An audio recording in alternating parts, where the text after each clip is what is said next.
Alright team, so what I wanted to do is, on the back of last night, some really great attempts obviously, but I'm sure we can all agree some pretty dismal attempts later in the night. I thought something that might be handy would be to show you guys a few of our pools, skip you through to some of the certain mechanical lineups, just to take you through what I'm looking at, what I'm paying attention to, and how I like to deal with them. Because I think without a doubt there are still people that are hitting certain points in the fight, getting targeted by certain mechanics and not really coping and responding in the way they should. So this is one of our later pools in the night.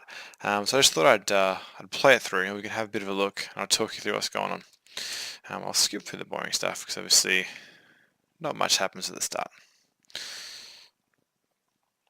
Alright. So as usual, we're going ham salad. I'm arranged, so this first gaze of Sargeras comes out. As we all know, I'm just standing still. I'm not moving. It's all good. And then just standing here doing my thing, storing up some form of movement ability, which is going to allow me to go out and get my orb, come back to continue while continuing DPSing and not losing DPS as I do it. The first cone comes out. Note, guys, I didn't move very far. I moved to about that orb, and that's as far as I have to go. We don't have to go any further. If we do that, we put ourselves at risk of getting hit by the cleave if it happens to come out. Now here's the first point I just need to draw everyone's attention to.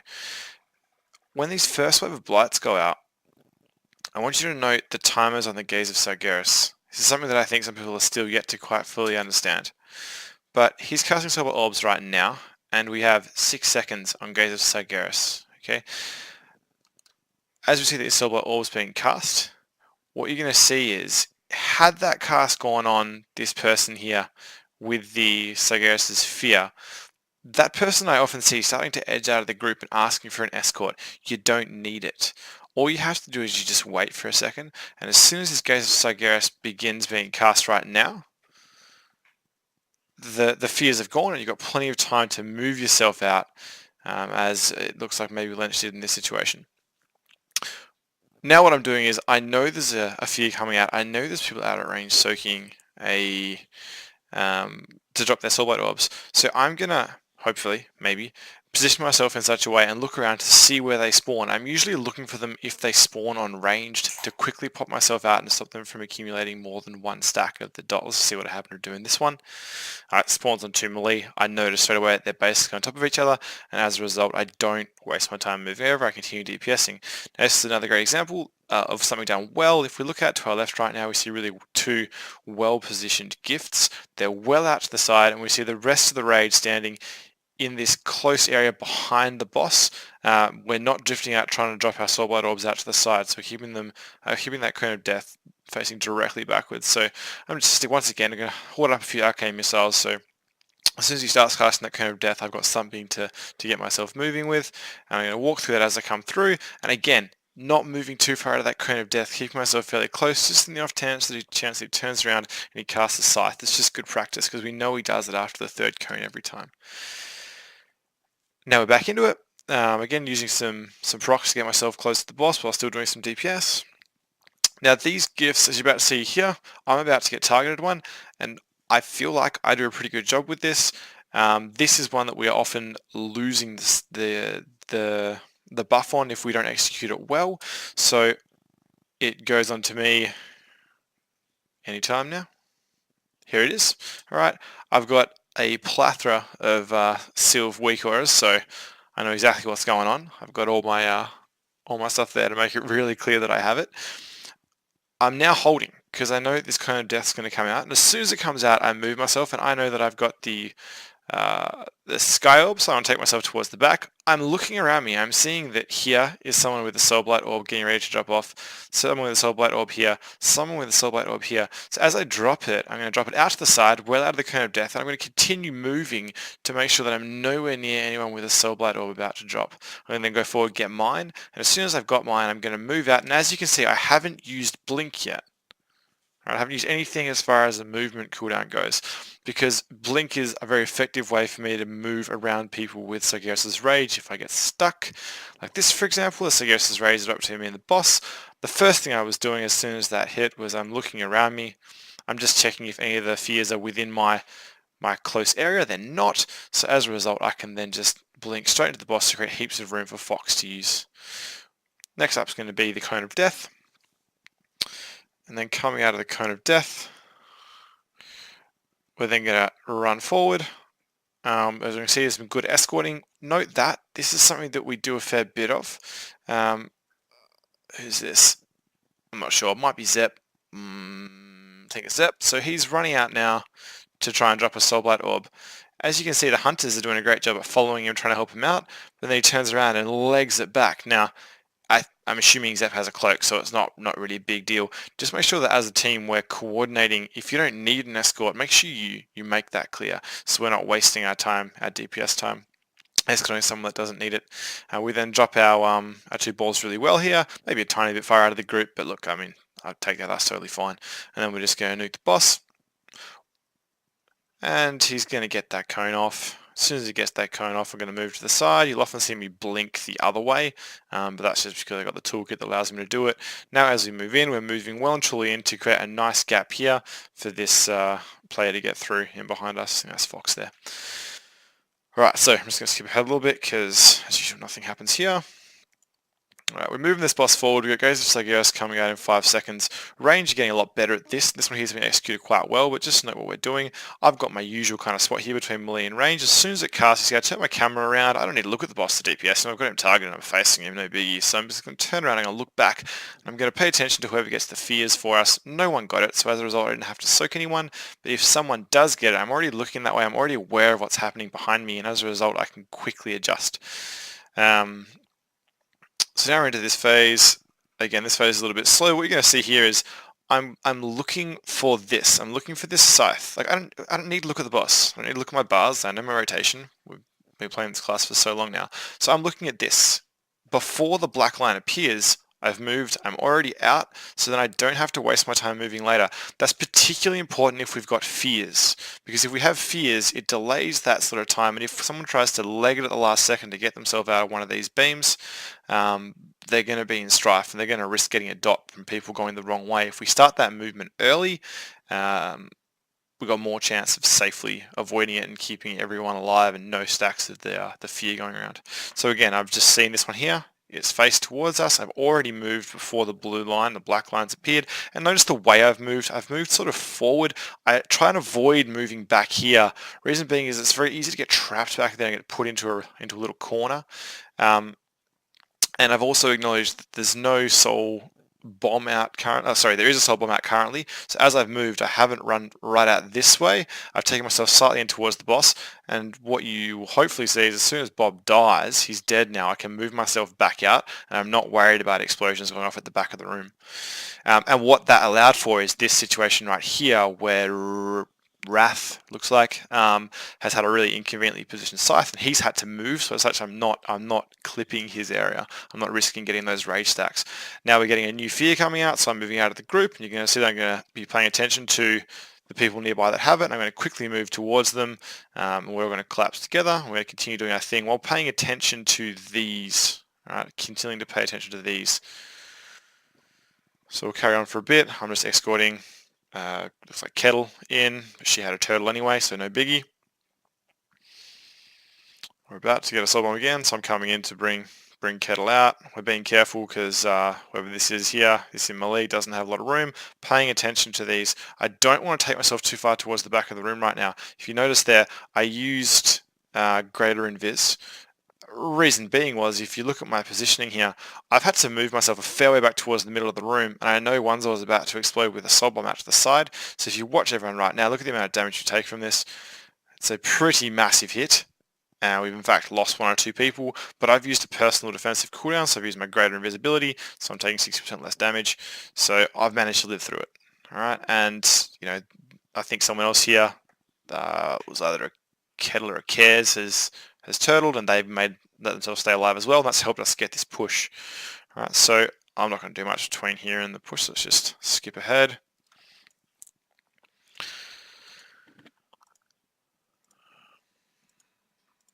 Blah, blah, blah, blah, blah.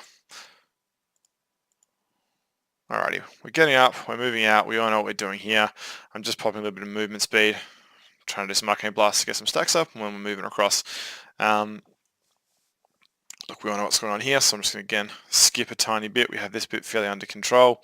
As soon as he comes back and these Edges of Annihilation spawn, this is what Silver's often calling. If the ones that spawn first are on you, it always seems like these ones start spinning first. So they always spawn in like 2 at a time. So these 2 will spawn, then shortly after these 2 will spawn. The first 2 that spawn will then start spinning. So that's going to be these 2, so we're going to stay in the middle, I hope. Yep, there we go. So we're going to stay in the middle, and as soon as it shoots, we're just going to pop ourselves right on top of where we just were, so that we know we're safe. As soon as we're safe, we need to spread, obviously. I usually blink and get away. I didn't. Alright, so I got the fear. Notice now, I'm moving in slowly. I'm not just legging it in and running away from my escort. I had someone take the time and actually put in the effort here to escort me. So there's Sully and Zero, I think, maybe Shiggy, but we're edging our way in together so I don't leave anyone behind, and we're moving into bait. Alright, that's important to get in there and bait that really early. Now we're nuking this down. I also figure this is probably reasonable for tanks to have a bit of a look at, just so you can see what's happening behind the boss, because I figure you guys are a lot of the time staring at the boss's face. We've goofed here. We just had a little bit of orb hit us, but we've managed to almost get away with it. No, we're not going to get away with it.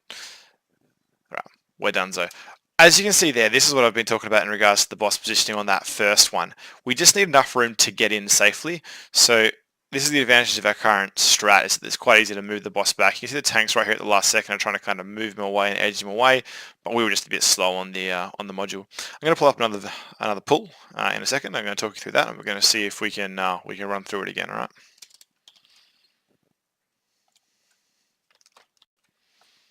All right, we're back again. This was one pull earlier. I just thought with this one, I just wanted to flick through a few key points in phase 1 and 2, and then I wanted to move us again to phase 3, and we'll start looking a bit more at what's going on there. So the first part I wanted to look at was after this first cone, we move up, pre-position myself a little bit off to the left, because I know the boss is about to turn a little bit. And again here, these blights are spawning. We know we've got a fear. If it happens to land on that person with the fear, if that's me, I know I don't have to move yet. I don't have to waste people's time with escorts. I'm just going to hold and wait. I don't think it goes on to that person anyway. But now the Gaze of Sargeras begins to be cast. And again, what I'm doing is I'm looking to see if any of these people at range here are going to get themselves a fear, because I want to minimize their stacks and help them out. So I've seen there straight away that there was a Demon Hunter standing about here.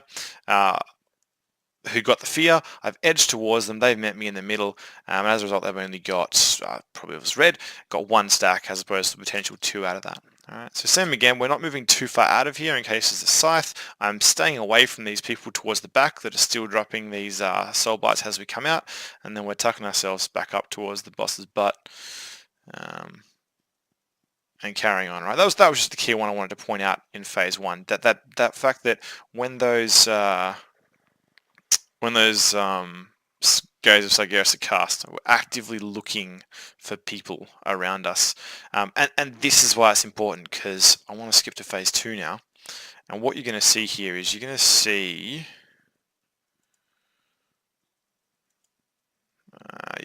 me get the fear, and I kind of stuff it up. So here we go, it's coming out. Like I chose a weird direction to run. I've got Nyan Chan back here, I've got a nice big group of people here, huge amount of room to spread in the middle. I kind of move towards the corner here a little bit, and then I get the fear, and I get a bit unlucky because Nyan Chan, who's kind of like my buddy in this case, got the rage. So then I move in, and by the time I've moved in, I've already accumulated a stack. Now look, you might say that's kind of avoidable, and I might kind of agree, maybe it is. But this is what I was saying last night about over time, this attrition really getting to us in this phase. So we know I'm a mage, I'm quite squishy, but I've just popped Greater Invis as a personal defensive because I'm just ticking down, and I can see that the bursts are about to go off in 2 seconds time. But like you can see, it is just hitting me like a truck. Part of it's probably how far away we're standing from the healers. That's probably not great. But then again, they are both in range. But as we're doing, we're always, like I said, we're watching these swirlies all the time prior to the line spawning, and we're dodging them. But yeah, so I kind of got that stack, and this is like the way those stacks can kind of screw us over a bit, and I'm done there. But we're going to push through to the end of the phase anyway, so we skip ahead to the next phase. We get ourselves alive. As we sort of mentioned before, when these Edges of Annihilation spawn, let's just confirm here. They're going to spawn now. The first ones that spawns are the ones at the back of the room. So in theory, when these ones spawn down the front, we should want to stand on them knowing that the back ones are going to move first. Alright, so we know this, we're already like adapting to it, so we're jumping on these straight away. As soon as they swing through, boom, we're jumping ourselves into a little gap. Alright, and then we're getting ready to spread ourselves out. And we're stacking back in, and we're baiting the orb. Alright, that's the same little sort of rotation. Melee have done a good job at the back there with the rages, trying to adapt to make sure that they don't hit us as they're trying to come through. We're going to nuke this thing down. We're going to move ourselves out. Note right now, we're nice and high midway through this. We're about to get a Tortured Rage hit. That's going to hit us pretty hard. See, if we were already low at that point, we'd want to consider popping some form of cooldown. See, Kettle's already taken a tick, so if that was me, I might have thought about a little cooldown to keep myself alive, because I am squashy. Here's an example of after the first ring, we don't want to move it. The first module, we don't want to move it too far, because if we move it too far, we end up having to bait this next module a long way back. Alright, here's the case, so we had, let's leave that, let's just move on. But an example was we had someone with a fear and someone without a fear with the sentences. I realised KKs can feign death anyway, but probably easiest option there would be just for KKs and Hig just to run together out and just escort one another, but I mean that's obviously a bit hard on the fly to think up. Anyways, we're going to go and bait this module in a second. Healers are doing a great job at keeping us alive with the 2 stack, but just as an example, because of that, Higgs just got 6 stacks to the dot, and he's cooked. He's absolutely cooked. And there he goes. So 5 seconds time, 5 seconds to the bait, we're moving ourselves out. We want to get right back in this corner and just think in theory, like how much DPS are we about to lose right here because of how far we had to move, especially for those melee.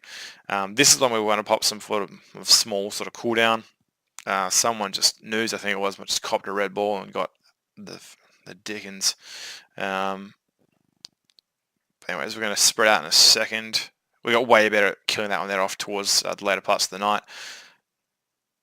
And as soon as we work this out, this is where we need to be careful. Like, we're going to be unlucky. If you look at where everyone's standing, can you see how we have like pretty much the entire raid in a cluster here?